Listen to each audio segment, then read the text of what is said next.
Well, njengoba sithi abantu abasukume bonke sibambisane emakhaya kuxoxa, emphakathini kuxoxa ukuthi umuntu wesilisa uyiphatha kanjani, ikakhulukazi isikhulisa abafana.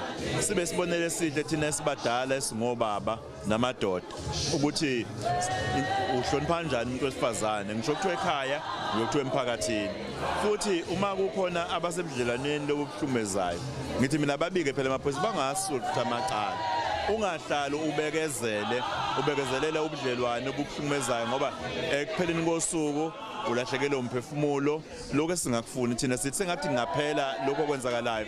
Nalabo abagqugqumezela labahlukunyezwayo ukuthi qhubekani nibekezele, ngiyabacela ukuthi abangakwenzi lokho, asikuyekeni. Manje usothandweni lokuhlukumeza phuma kulona bese kuthi abesilisa kuyibona abenza lolu dlame lolu, ikakhulu sina abantu bebaleli impisho lokuyithina esiyinqwaba esenza lento lena.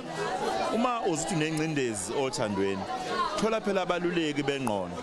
Kunga ilaba abangama social worker abakufundele, kunga ilaba manshadile ama marriage counselors, noma emndenini kakube khona amadoda okufanele kwabika ethi nginencindezi ngisothandweni kodwa ngiyithola nginencindezi. Kungaze kufike kulesi sigaba lesi okungaphezulu kwalokho, phuma othandweni uma ngabe ukuthi uthando uyahluleka ukuphatha ngendlela kuyona yona.